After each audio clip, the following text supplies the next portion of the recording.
तो आज से लगभग पूरे 1 साल पहले मैंने सेंट्रल गवर्नमेंट को ज्वाइन किया था सीबीआईसी के अंदर जीएसटी सेंट्रल जीएसटी के डिपार्टमेंट में। 13 मई को मैंने ये डिपार्टमेंट ज्वाइन किया था पुडुचेरी कमिश्नरेट में, और इसी सोच के साथ कि लगभग पूरे 1 साल बाद मैं ये डिपार्टमेंट छोड़ दूंगा, क्योंकि मैं हरियाणा से हूँ और हरियाणा से यहाँ का डिस्टेंस बहुत ज़्यादा होता है, तो वो चीज़ मैनेज नहीं हो पाती। तो मैं आपके साथ पूरी 1 साल की जर्नी शेयर करूंगा कि कैसा मेरा एक्सपीरियंस रहा, जो नए लोग आ रहे हैं इस डिपार्टमेंट में कैसा उनका एक्सपीरियंस रहेगा, क्या उनको ज्वाइन करनी चाहिए इतनी दूर आके या नहीं करनी चाहिए। जो भी सारी बातें होंगी मैं ऑनेस्टली उनको बताऊंगा। और मैं बता दूं, ये जॉब मैं छोड़ रहा हूँ क्योंकि मेरा एसबीआई के अंदर जूनियर एसोसिएट में सिलेक्शन हो गया है, तो वहाँ पे मेरे को लगभग होम स्टेट तो मिल ही जाएगा, मोस्ट प्रोबेबली होम डिस्ट्रिक्ट या फिर नेबरिंग डिस्ट्रिक्ट या कोई भी आसपास की डिस्ट्रिक्ट मिल जाएगी। होम स्टेट के अंदर कोई भी दिक्कत नहीं होती है। अब मैं कुछ टाइम आपके साथ बैंकिंग की भी स्टोरी शेयर करूंगा कि मेरा एक्सपीरियंस कैसा रहा। अगर आप जानना चाहते हैं तो चैनल को सब्सक्राइब कर लीजिए, इंस्टाग्राम पे मेरे को फॉलो कर लीजिए। मैं वहाँ पे आपको रेगुलर अपडेट देता रहूँगा कि कैसा मेरा काम चल रहा है, क्या मेरे को पढ़ाई करने का टाइम मिल रहा है, क्या सच में वर्क प्रेशर बहुत ज़्यादा है। जैसी भी चीज़ें रहेंगी, बीइंग ऑनेस्ट, मैं आपको ऑनेस्टली सारी चीज़ें बताऊँगा। और एसएससी सीजीएल 2026 का भी नोटिफिकेशन आ गया है। अब मॉक टेस्ट लगाने शुरू करने होंगे। मैं तो कल यहाँ से पौंडीचेरी से लास्ट डे है मेरा यहाँ पे, तो मैं रिज़ाइन दे के यहाँ से फाइनली रिज़ाइन मैं दे चुका हूँ ऑलरेडी, लेकिन कल मेरे को रिलीफ रिपोर्ट मिल जाएगी और मैं यहाँ से लीव कर दूंगा पौंडीचेरी को और मैं अपने होम स्टेट हरियाणा चले जाऊँगा। और फिर most probably first week of next month से मैं मॉक टेस्ट शुरू कर दूंगा। मॉक टेस्ट मेरे साथ लगाने के लिए मैं आपके साथ रेगुलर मॉक भी शेयर करूँगा, अपना स्कोर भी शेयर करूँगा। और मेरा टेलीग्राम चैनल आप ज्वाइन कर लीजिए, लिंक डिस्क्रिप्शन में है। और मेरे साथ मॉक लगाने के लिए अगर आपके पास टेक्स्ट बुक का पास प्रो नहीं है तो टेक्स्ट बुक का पास प्रो ले लीजिए, क्योंकि अब मिनिमम प्राइस में टेक्स्ट बुक की सेल है अगले 3 दिन तक, 29, 30, 31, 3 दिन के लिए टेक्स्ट बुक की समर सिलेक्शन सेल लाइव है।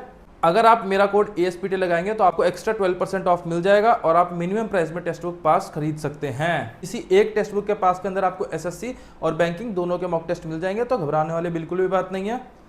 तो अब बात करते हैं मेरे एक्सपीरियंस के बारे में कि यहाँ पे पौंडीचेरी में 1 साल एज अ टैक्स असिस्टेंट मेरा कैसा एक्सपीरियंस रहा जीएसटी के अंदर। अगर आपको 2025 में या फिर आने वाले कभी भी साल में टैक्स असिस्टेंट मिलता है किसी भी डिपार्टमेंट में, चाहे वो इनकम टैक्स हो, जीएसटी हो, क्या आपको ज्वाइन करना चाहिए?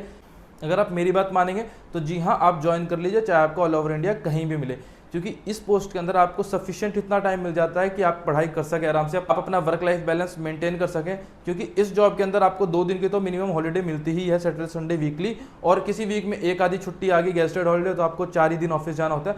और जिस दिन ऑफिस जाते हैं उस दिन भी ऐसा नहीं कि बहुत ज़्यादा आपको हेक्टिक काम होता है। अगर आप डेली के 2 से 4 घंटे काम करेंगे तो आपका मंथली काम बहुत अच्छे से बैलेंस रहेगा। और अगर आप बहुत ज़्यादा एफिशिएंट हैं, बहुत अच्छे से काम करते हैं, तो आप इससे जल्दी भी मैनेज कर सकते हैं। तो वर्कलोड के मामले में आपको दिक्कत नहीं आने वाली बिल्कुल भी। और हाँ, एक चीज़, आपके जो ऊपर कंट्रोलिंग ऑफिसर होता है, जैसे टैक्स असिस्टेंट का एडमिनिस्ट्रेटिव ऑफिसर होता है, तो वो आपको कैसा मिला इस चीज़ के ऊपर काफ़ी ज़्यादा डिपेंड करता है। क्योंकि अगर आपका थोड़ा रूड मिल गए या फिर किसी अलग तरीके के मिल गए, तो फिर वो आपकी हर फाइल को, जो भी आप पुट करोगे उसको, आपको उस फाइल को रिटर्न करते रहेंगे कुछ ना कुछ कमी निकाल के। लेकिन ऐसे हमारे डिपार्टमेंट में बहुत ही कम ही बंदे होते हैं, लेकिन मैक्सिमम बंदे बहुत ही अच्छे मिलते हैं आपको। जैसे मेरे एओ थे, मुझे बहुत अच्छे मिले हैं, तो 1 साल मेरा एक्सपीरियंस बहुत ही अच्छा रहा है। सफिशिएंट टाइम मिलता है आपको पढ़ने के लिए। अगर आप पढ़ना चाहोगे तो बहुत इजीली आप पढ़ सकते हैं, बहुत ही इजीली। तो मेरा ये मानना है कि अगर आपको कहीं भी जॉब मिलती है ऑल ओवर इंडिया, तो आप ज़रूर ज्वाइन करना, कोई भी दिक्कत वाली बात नहीं, आप साथ के साथ आराम से प्रिपरेशन कर सकते हैं। अगर मैं वर्क प्रोफाइल की बात करूँ तो टैक्स असिस्टेंट को 2 तरीके का काम मिल सकता है, एक होता है टेक्निकल और एक होता है एडमिनिस्ट्रेशन का। मेरे को एडमिनिस्ट्रेशन का काम मिला हुआ था अभी 1 साल, लेकिन मेरे साथ जो बंदे आए थे उनको टेक्निकल का काम भी मिला हुआ है। टेक्निकल काम मीन्स जीएसटी का काम, जो भी मतलब डिवीजन वगैरह में भेज सकते हैं। जैसे टैक्स असिस्टेंट होता है, उसको हमारे यहाँ क्या होता है, सेंट्रलाइजेशन है, तो जो भी डिवीजन का भी टी होगा वो भी हेडक्वार्टर में बैठेगा, हेडक्वार्टर के अंदर रहता है, लेकिन वो काम डिवीजन के लिए करता है।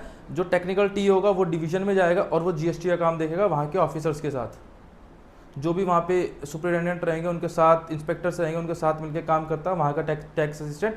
टेक्निकल काम होता है, वो एडमिन का काम नहीं देखेगा, लेकिन जो एडमिनिस्ट्रेशन के काम होते हैं वो टैक्स असिस्टेंट देखता है, जो एडमिन वाला टी होता है। और दोनों ही टीए के पास बात करो तो ऐसा कुछ मेजर वर्कलोड नहीं होता कि वो पढ़ ना पाए साथ के साथ। आप ऑफिस में भी इजीली टाइम मैनेज कर सकते हैं। अगर आप सच में डेडिकेटेडली पढ़ना चाहते हैं तो बहुत इजीली मैनेज हो जाएगा, बिल्कुल भी टेंशन लेने वाली बात नहीं है।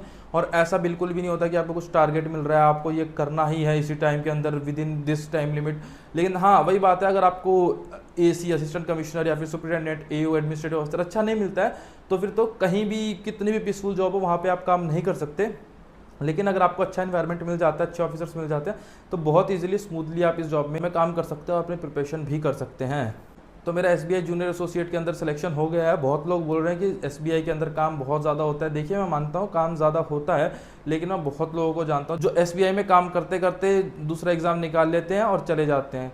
काम वर्कलोड होता है, लेकिन वहाँ पे देखो ना, आप 9:45 से लेके 5 बजे तक ही आप रहोगे ना, अगर आप जूनियर एसोसिएट की पोस्ट में है तो। मैं PO की बात नहीं कर रहा, PO को तो लेट तक भी रुकना पड़ता है, लेकिन आप एज अ जूनियर एसोसिएट 5 बजे फ्री हो जाते हैं और आपको घर के आसपास नौकरी मिलती है, तो आप 6 बजे तक घर जाके फ्री हैं, जिसमें आपको छुट्टी मिलेगी तो आप घर पे रहेंगे, आराम से आप अपनी पढ़ाई कर सकते हैं और रात को भी लेट नाइट तक आप स्टडी कर सकते हैं इजीली।